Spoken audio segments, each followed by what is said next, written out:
Here I am, here and now, in this moment. Here I am, in the place I am meant to be. Nothing can hurt me, nothing can shake me. I am free, I am home. Here I am, here and now, in this moment. Here I am, in the place I am meant to be. Nothing can hurt me, nothing can shake me. I am free, I am home. Here I am, here and now, in this moment. Here I am, in the place I am meant to be. Nothing can hurt me.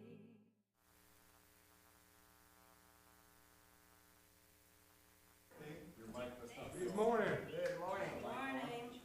I'm going to show you something about your knee that Sorry. doctors Is the mic on? I was gonna send that to her, but I'll do it another time. We are live. Sorry. Do it later.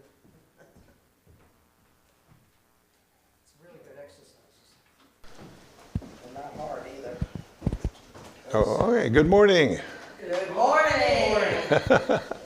Thank you for coming out to our spiritual cafe. For sleep, but I haven't seen it. Yeah, I understand. So it's a kind of yucky day here in Charlotte. Welcome you that are joining us online, if you're there, and you that will join us later. We do this once a month. This is just a time of getting together and just having a moment of pastries, coffee, and spirituality together. So I try to keep this as open as possible and not have an agenda of me just speaking, but to try to open this up for things that may be on your mind, what you've been thinking about. And I was just, what I'm going to throw out this morning is you that have been here the last few Sundays that we've been talking about, and especially the Wednesday morning class on energy is currency. So I thought maybe we could hear some experiences of you that have taken that teaching into your week, into everyday life, and have been aware and mindful of how that you are choosing to invest energy. And when I say energy, that means your thoughts, your feelings, your aspirations, all the things that has kind of been more of a theme, not just a one thought, but something that has been on your mind, let's say. So if you have something, we could start there and share that. So Bonnie, what do you got? Okay. After Wednesday's class, I really thought about how I was draining my energy, and I realized that I was eating a bunch of junk all the time, and I was also smoking. And so I gave up both last 3 days, and I feel like my energy is much better. That's a great example of when we change some of our ways that we really are ready to change, that we are taking back the energy that we gave to those things. So that puts more energy into our energy account. And as I said Wednesday, for you that was not here, that when we do the Qigong at 10:30 on Wednesday morning, she teaches us that this Dantian here in the solar plex is the reservoir of energy. So this is where energy is. And when you think about that, the fact that it says that the teacher, Yeshua, Jesus, taught that out of your belly shall flow rivers of living water. And that word belly there is inner being. So out of your innermost being shall flow these rivers of living water. So that's kind of a typical metaphor of the idea that energy that we don't use is lodged in two places. In the front, it's the gut. That's why you can get a gut feeling, because you're storing a lot of intelligence you're not using in your everyday life. You know, in the sensory world of what we see, what we hear, what we feel, touch, taste, and so on and so forth, is a very limited world. I mean, just to think about sitting in this room right now or wherever you are out there and think about all the noise that's going on not far from where you are that you can't hear. Your dog hears better than you do. A dog can hear things that we don't hear. And therefore that shows us how limited we are to base reality on the five senses, that it's a very limited thing. So we've got to have a better system of how that we can see what is said to be through illusion, or as the scripture puts it, judge nothing by appearance. So things are not what it always looks like it is. Things are not always what it sounds like it is. And therefore that is where we become people of faith that makes that leap and that jump into a different way. Seeing is a very easy way for us to understand that, I think, of any of them. And that's because we talk of the third eye. And the third eye, of course, we're talking about the way in which we see not through our eyes, but we see through a place in our brain. And that's called your pineal gland. And your pineal gland has the same kind of cells and atoms that's in your eyes physically. Reptiles still use that. A snake, I know we don't like to talk about snakes, but snakes really can't see.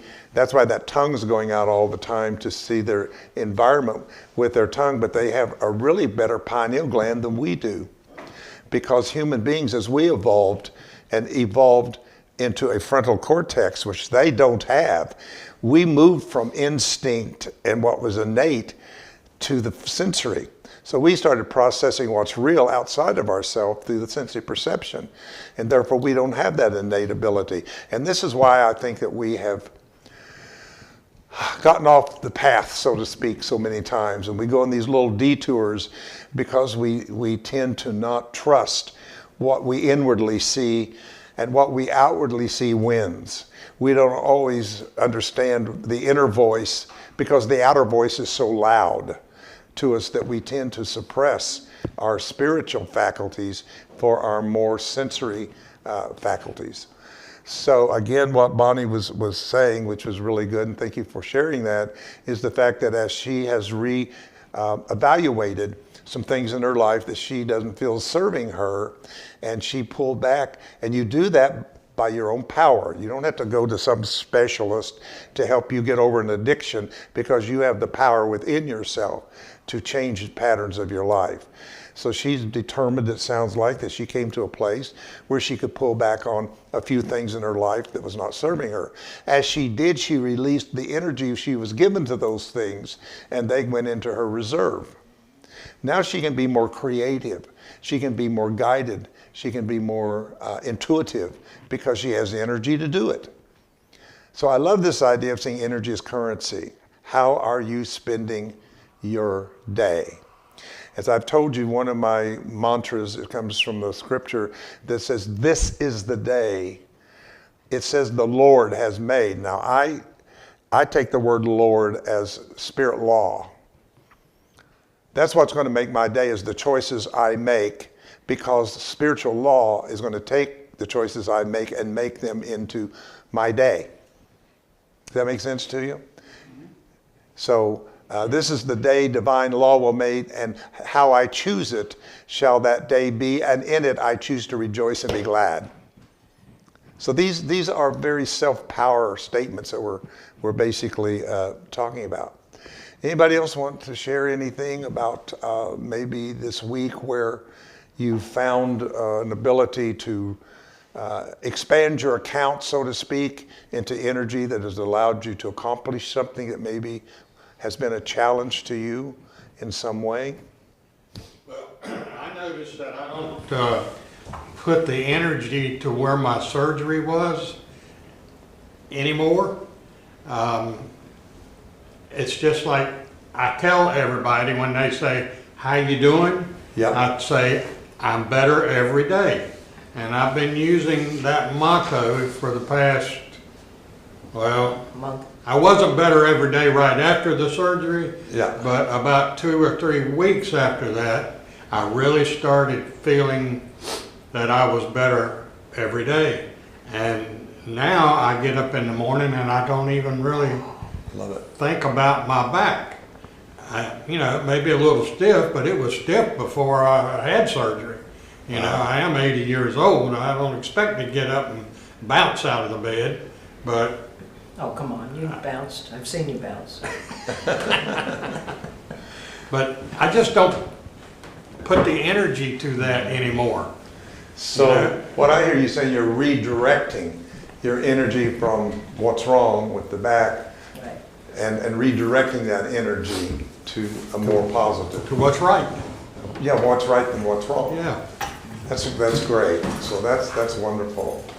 So you that come in, we're just talking about, have we had any experiences with this idea that energy is currency that we're teaching in the Wednesday class, and how that in any way has affected or changed your life in even the smallest of way. So if you have something to share, you can certainly do that. Okay, I'll go. Okay, Tim? Zoom to me there. There we go. It was a shift in how I looked at something that totally changed the energy around it. Okay, so there was something going on, and I was looking at it like it was a problem, and we've got to, you know, we're like we're going to get caught, like we were doing something wrong. And I shifted it to, okay, well, if we're out of alignment with it, then we need to adjust and get back into alignment with it. But it's not anything that, so anyway, the minute I shifted my consciousness about it, had a shift in perception, a miracle, as the Course calls it, then the energy around it shifted. Very good, very good. So one thing that I teach, and you can see how that resonates with you, is in every incarnation. I don't care if you believe in 1 or 1,000, doesn't matter to me. We all know we've been incarnated. So in incarnation, you get what is called your allowance, or a part of your inheritance. You don't get the whole inheritance, but you get a part of the inheritance per lifetime. And what that means is that you get enough energy in which you have the energy to fulfill the purpose in which you incarnated. It's already there. So you don't start with the gas tank saying empty or a fourth, you come in with it full. But because we enter into free will state, we tend to sometimes not make the best investments with our energy, and therefore we misdirect our energy. And we all know that, especially that's been in metaphysics and New Thought, that by your words are you justified, or by your word are you condemned. Every man thinketh, and so is he or she. So we know that we have back teachings that show us that we are really very much participating in creating our experience here in this world. So the more we feel empowered by that, the more that we can transform and change and not be what appears to be victims to the world, but we become co-creative in that sense. So I think that people, because of not understanding this and not being taught, would be like someone gave you an inheritance. Maybe they left it to you when you were born, and you have a certain amount of money that is left to you from a relative or whatever. And then when you get to 18 or 20 or 21 years old, that comes into your hands. Now, up until then, you don't have the right over it, right? You don't have the right until you reached the mature age. Now, take that spiritually. As you move out of being a babe in Christ and are ready for more than the sincere milk of the Word, but now you got some teeth for some meat of the Word, and you're moving into that adolescent stage, you begin to realize the call to participate in your life. So you become the inner investor, let's say, of our lives. So people who have had this money, we'll use money as the metaphor, and they've spent it carelessly. They've made bad investments. They didn't get anything back. They lost in the investments, whatever. We do that energetically too, until pretty soon our supply gets lower and lower and lower, and we start feeling less energy and less energy. We start less manifesting.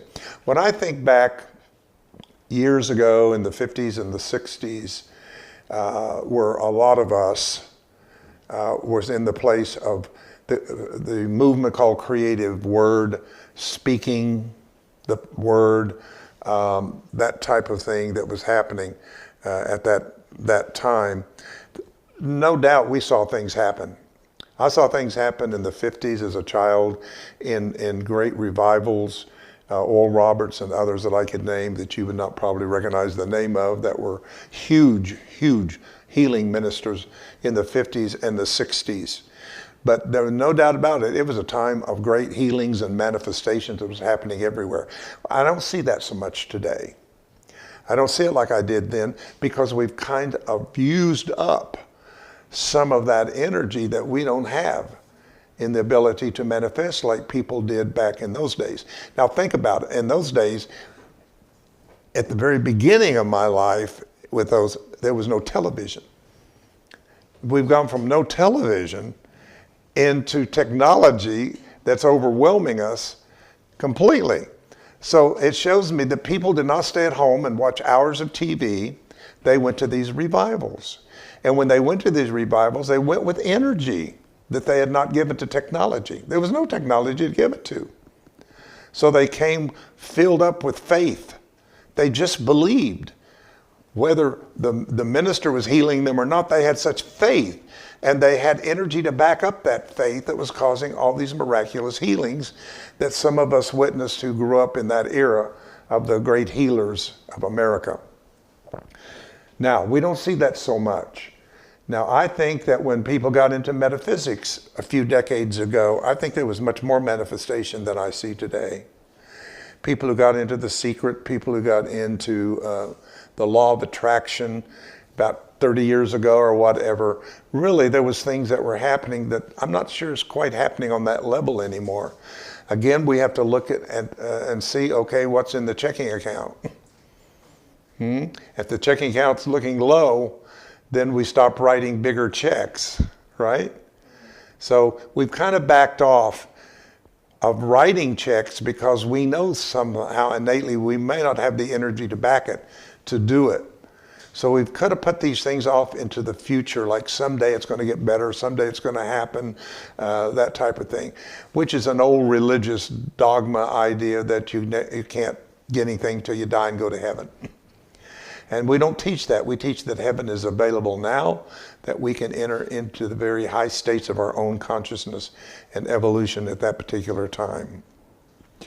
So anybody else on that subject of how are you spending your energy in the last week or so? Anything that, now it also works on the other side of the coin. You can also spend your energy in worry and fear and concern, and there's certainly a lot out there to get that attention. If you're stuck on politics and you're stuck on the media, man, you can spend up a lot of energy being upset, being mad, and judging and all those kind of things. And that's energy you could have had to accomplish something you really want to accomplish that is for your growth and spirituality. Yes, you have something? Yeah, I have kind of an opposite energy situation where I was really excited about the new year. I was making my resolutions, and I wrote them all down. I had this whole plan, in the morning I was going to do this whole routine where I read all these books and did all these meditations, and as soon as the new year started, I got back from my Christmas trip, I got sick, and I was in bed for a week, and I finally found out I had COVID, and it was almost like all that motivation and all that inspirational energy was taken away from me. It was, I couldn't physically do anything. So it kind of forced me to slow down, but it also almost stole all of that motivational energy from me to the point where like I would just sit in my room and look around and be like, I can't do anything. I don't know what to do. and it just kind of like made me feel very isolated. It kind of brought me all the way down to a lower frequency, which I didn't want to be at, but I couldn't really bring myself out of it on my own. Right. Until I was around other people again and kind of in a community situation. That's when I finally get my energy back again. And when I finally feel like I have a purpose again in life other than Right. around and doing nothing, which I had to do. Very good. Very good. Thank you. That's a good one for us to understand, that illnesses, sicknesses, physically and mentally, I mean, depression, anxiety, all these things are really robbers of our energy because they're not real in themselves. I want you to get this. Anxiety, fear, all of those little negative emotions do not exist in the realm of reality. Therefore, they're only constructs that we've been told. Somebody who is what we call depressed would not know they were depressed if they didn't know the word depressed. If somebody had not analyzed them and say, you are depressed. Oh, I am? Okay, I guess I am. So therefore, the minute you name it and title it, you're directing energy to it. Now, even though we're not created to be depressed and have anxiety and all of these kind of emotional experiences that we have, we give power to them and they become real to us because we choose to believe in them. Belief is the transference of energy to something that is trying to show up and to make manifest. This is why in what I taught for so many years and still do with people is to make sure that I connect their personal energy field to universal energy field. Because I realize I could have the best of any training or technique. And there's some smart, good people out there that's got some good techniques to do. But the people who don't, and I don't know of anybody that gets the same result, that everybody gets the same result from. Everybody gets a different result. I've done tunings on people that, wow, I felt totally different. I went home and started cleaning my closet out. And I've heard so many different things from people that said when I connected to this new energy, I started doing things that I've been procrastinating and not doing. I've heard that for way back in the beginning of that went on. So I think the fact that everybody gets a different experience is because of the level of what the energy that's available. So until we raise our energy reservoir, then we can't withdraw it toward what it is we're trying to manifest. So there's those who work with energy work. Reiki's one of them that's probably the most known. That's number one out there. That seems to be the gateway in which a lot of us came into the work of energy, sound, vibration, is through the Reiki teachings. Reconnection is one of them, and of course, Som Energetics is one of them. But there's several things out there that people have bypassed because they're looking for magic. They're looking for somebody that can heal them. And the real illusion is nobody can heal you. The illusion is a healer. When a person says they are a healer to me, I know they're an ego. Because anytime they try to title themselves as something that is separate from what they're dealing with, in other words, if I go in as a practitioner to do what I do with tuning forks and see myself as the healer of this person, the person who's got the technique and this person doesn't, and I'm the one in control here and they're not, then I'm not in frequency, I'm not compatible to their frequency. I can't do that, see? Because I'm taking from them power by saying I'm the healer, I'm taking power from the healer within themselves. See? So it's my place to make sure, first of all, I'm not your healer, but I will facilitate and help you get in touch with your healer that is already inside of you. And that is what my technique of teaching was, that was kind of unique and different from others, because even though other people do other energy type work, I think they still come to the fact that you're broken, I'm going to fix you. You're sick and I'm going to make you well. No, you don't need to be well or sick because you're created whole. You're created whole.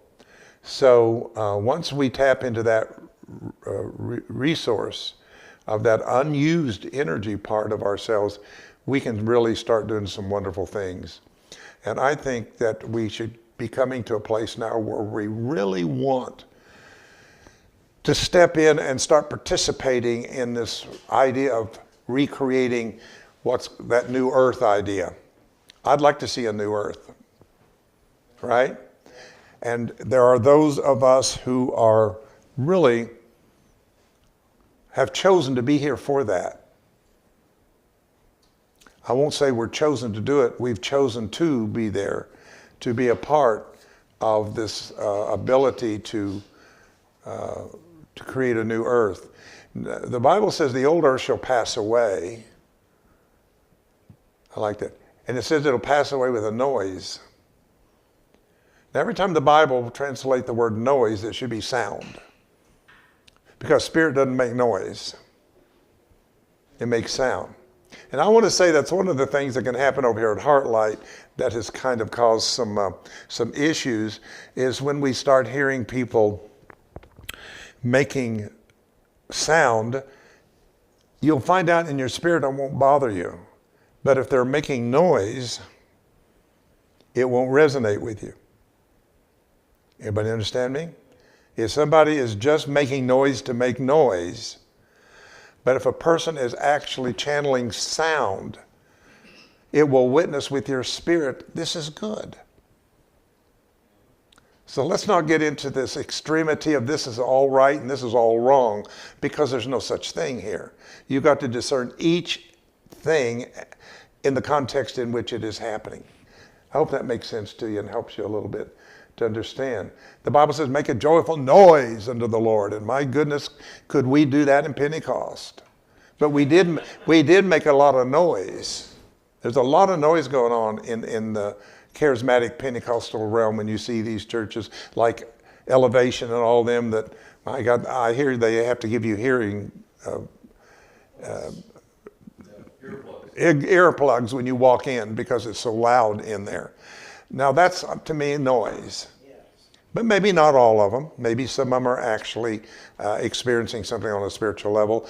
But I don't think that church should be a rock concert. Yeah. And I don't want it to be Pentecostal either, but I do want sound to come through us, because sound is the way new vibration and frequencies get into our collective. And we don't want to stop that from HeartLight. If we stop this expansion of sound, of vibration coming into HeartLight, then we'll start taking the life out of HeartLight. HeartLight will start drying up on the vine. If we just keep doing the same thing the same way, and we have the same mindset and we have the same judgments and all of that, we must stay open-hearted and open-minded at every service that we have. Now, I don't have all the answers to that, trust me, because I've searched myself for the last couple of months, that some of this has shown up about people being uneasy about those who are making some noises and sounds that has gone on, but it doesn't mean that people are not sincere. They're not sincere. It should be a little different. That's right. And I want it to be. I do my I want best. it to be monotonous. Right. Yeah, that's the thing about the ego. It wants it to be traditional. It wants it to be ceremonial. It wants it to be the same thing over and over again until you just do it through reacting and you're not present. In everything we do, we should be connected to the presence of it. Every song we sing, it's not about how pretty it is or how talented it is. It's about the spirit that's in the song. Or anything that we do, find the presence. Find the presence. If you don't, that's another story. If you discern something, then that's something I don't know that I have the full answers to you how to handle that, but we're trying to work through this time in which we're having so much change and shifting going on here at HeartLight. It is so important, so terribly important that we stay free and open and not judgmental and not falling into what the ego would like us to fall into that will separate us. But let's hang in there together. Anyway, enough of that. So this is very good. Thank you for sharing so far what you've done in the sense of how your energy has been spent this week. Anybody else want to share something that has happened in your life? Sandra? Well, I guess what the Wednesday class did for me this week, I had bought a life book a month ago, and it's been laying in the floor in the great room because you put all of your important papers and documents and all of that stuff in it so that they're easy to find and access. And I've been looking at that book in the floor for almost 3 weeks. And it was draining energy for me to look at it, but I wasn't doing anything with it. But when I went home Wednesday after the class, I don't know whether we got a recharge or whether me listening to the monks pray helped refuel. Yeah. But it was something about that chant that Buddhist monk did as well vibrationally. I don't know if any of you listened to it or not, but it's between that and your class, finally I got that book done. So I was able to, I guess, stop at the filling station of energy somewhere along the way between those two things, or to associate them. But that's, Thank you. This is exactly what I'm talking about. Sometimes it's in those things that we don't think that important, but they are. Just the fact that somebody finished something that was stuck shows us how that energy investment is so important. Tim? I used to teach a class on tolerations and how we walk by stuff all the time and go, oh yeah, I gotta do that. Oh yeah, I gotta do that. You know, and we just constantly, and it takes our energy every time we do that. And so when I was done with that class, some people would actually take and actually put that in practice. They'd go through and they'd take care of all those tolerations. They were amazed at how much energy it freed up by taking care of those things that we walk by day after day after day and say, I gotta do that. Yes. I had of course Bonnie knows this, she's always talking about how cluttered my office is. But I had a stack of books, magazines, probably this high, sitting beside my desk. Not only did I have that stack there, I also had a paper sack on the other side of my desk that I'd already filled up with so many magazines that the seam split on it and they started falling out.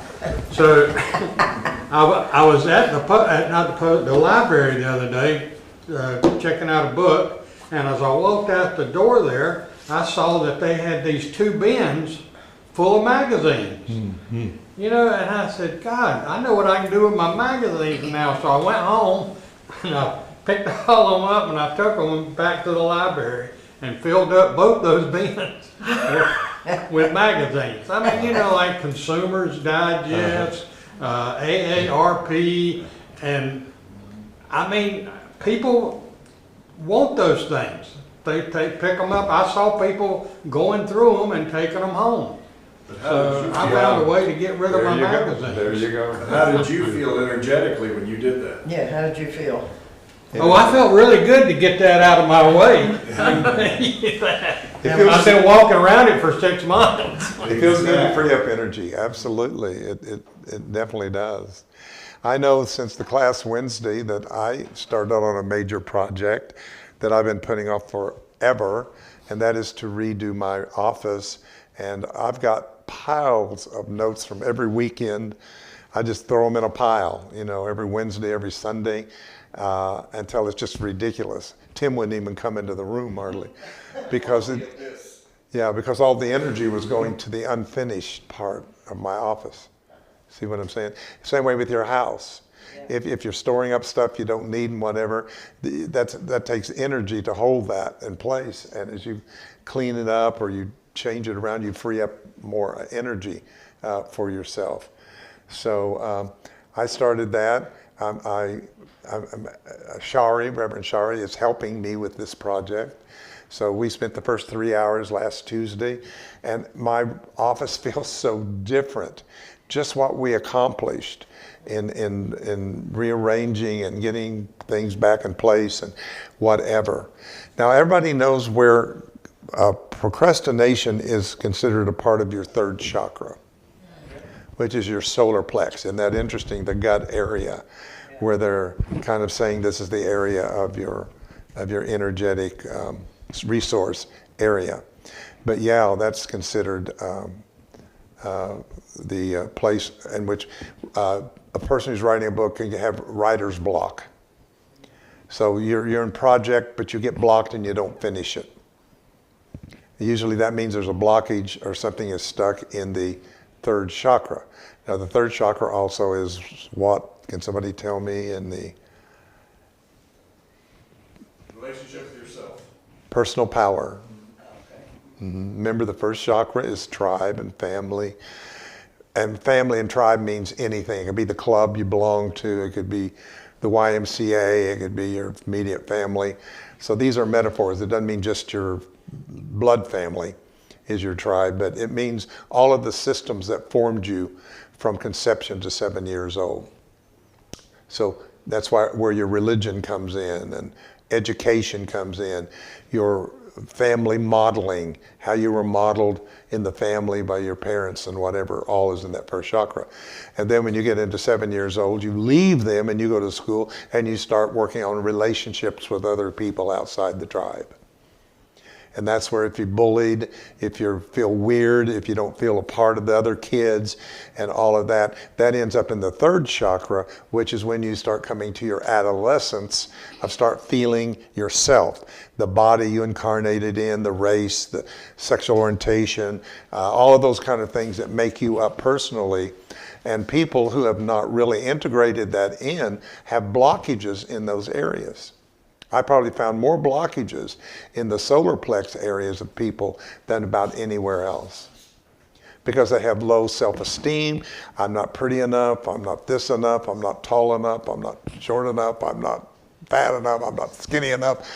We just don't seem to be enough because of the way society and culture has fed us an image of ourselves that is not in resonance with the image of our creation. Our creator. So how we're created is one place, but then how we truly are is basically another place. So the third chakra, the solar plex, has to do with personal power. So if you're one of these people that's got great ideas, and this is a good example here at HeartLight. We've had a lot of great ideas offered to us here at HeartLight in the last almost 7, 8 years. People are not without ideas. But very few of those ideas have ever manifested here. Mainly because somehow we have this thing about, we get an idea and we think it's going to drop down out of the sky or Tim's going to do it. Yeah, that's about the only thing we're looking for. Either I got an idea and Spirit's just going to magically do it. And again, we edit out the process. We don't like process. We want the idea, but we don't want the process of how we take the idea and manifest it to be something that can show up in our life in that way. So, again, that might be an area you would. How many of you here still have some tuning forks of any kind? That's about everybody here. I suggest you get it out. Just get one of them out. You definitely want your own tuner. I keep that by my chair where I watch TV or on my desk. And I just, every once in a while, reach it. I don't even think about it. I just reach it and put it on my thymus, my thyroid. Or I put it somewhere. I just put it wherever it wants to go. But I just keep activating that vibration and frequency that grounds me. And who doesn't need grounding in this time? If you think your politicians are going to ground you, you got another thing coming. If you think your preachers and ministers are going to ground you, you got another thing coming. If you think your medical doctors are going to ground in 3D, it's just not going to happen. So it's now time for you to step up and take responsibility of keeping yourself grounded. And that ohm tuner, which is 136.1 hertz, is the same frequency of our Earth going around the sun in a day. So it's also an Earth tuner. So as the Earth is making her changes and the magnetic fields are changing with that intention of that frequency, the 136.1, you are saying, keep me aligned with the changes that are going on with Earth, so let the changes be in me, that I stay in residence with those changes. Where we get frightened, concerned, and angry with what's changing, and a lot of us don't like the way changing is happening. I didn't really know this is going to be what, if I had a crystal ball, I would have seen what 20, 24, 25, 26 was going to be. I would go, oh my God, I'm kind of glad it did slip up on us and we didn't know it because I don't know that I'd have wanted to know what it is. But the thing is can I go with it? Can I trust that changing are only changing for the highest good?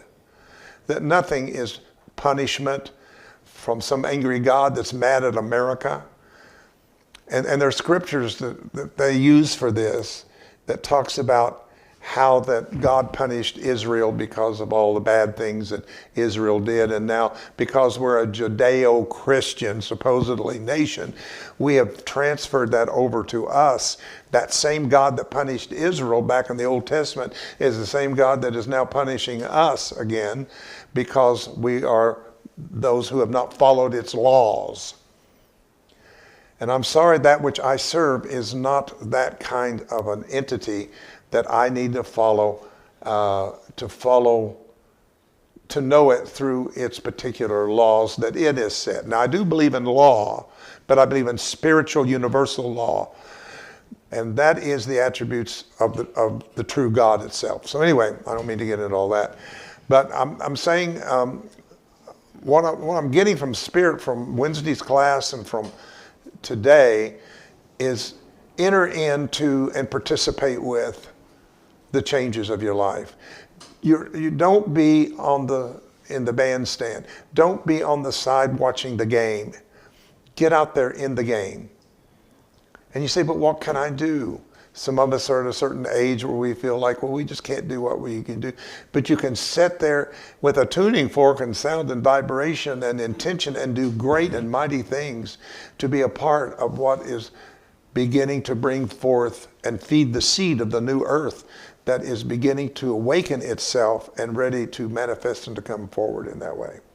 So do something. Participate in some way in this process of change. Anybody else have anything you want to share that? So I have a question for you, David. All right. Since you and I are moving into a new decade, how do you feel about that?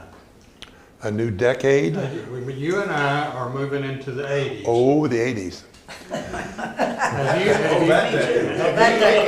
age. I'd like to go back to the 80s. I'd rather talk about I'm that. talking about Well, I think the power is how we do think about it. I see myself in reality as ageless. There is no age. When people say, are you new age? I go, no, I'm no age. Because I believe my Creator does not have an age. It is ageless. It doesn't have a beginning. It doesn't have an end. It doesn't have a birth and a death. So if I am the expression of that, that would make me ageless. Now, the story of the body and the material world is a different story. Now, I always say follow the numbers. I'm a numbers guy. The Bible said that even Jesus has numbered the hairs on your head. I don't know what that means, but it tells me how powerful numbers are and how that they are a language unto themselves that is always guiding us. So an 80 is an 8. You can't go any further than 9 in numerology, because once you hit 10, you're back to 1 again, right? 1 plus 0 is 1. So we're not even fully there. We're at 8. But if you take 8 and lay it on its side, it's an infinity sign. That's true. It's an infinity sign. Think about it. These are very important numbers. Infinity to me means where higher and lower self connect. Now think about it. Connect, connect, connect. You got 2 parts of the 8 that's connecting in the middle with each other. So I'm going to go that direction and say that this is a very spiritual number that we have entered into. A decade of our infinity, a time in which we are connecting more and more with higher consciousness, with our everyday consciousness. So there's many ways that you can look up numbers and see what they actually mean. And I think we have to realize that a lot of age is as our mindset and how we perceive it and how we see it. Sometimes I feel my age of 80 in my body, but I don't feel it mentally, emotionally. Yeah, I feel like a different, completely level of the years that my body has lived. So anyway, that's how I see it. Yeah, my daughter gave me a hat that says 80. It took me 80 years to look this good. You know? So I like that. Well, just think what we know. Look at the experience we have under our belt. Now, I know that's not appreciated in the Western cultures like a lot of, say, Native American or Aborigine or Eastern. They honor the elders. The elders were the ones that people went to. In the West, we kind of push them aside. We don't have use for them because we've become so body-oriented and looks-oriented that we tend to not honor that. You know, our folks don't know anything. They don't know what they're talking about. They're out of time. I'm sure you got grandkids and kids that just go, probably almost endure you because you're not, you know, where they are in technology and whatever. But if we had something to really teach them, it'd make a different story. All right, our time is gone, and thank you so much. That was great.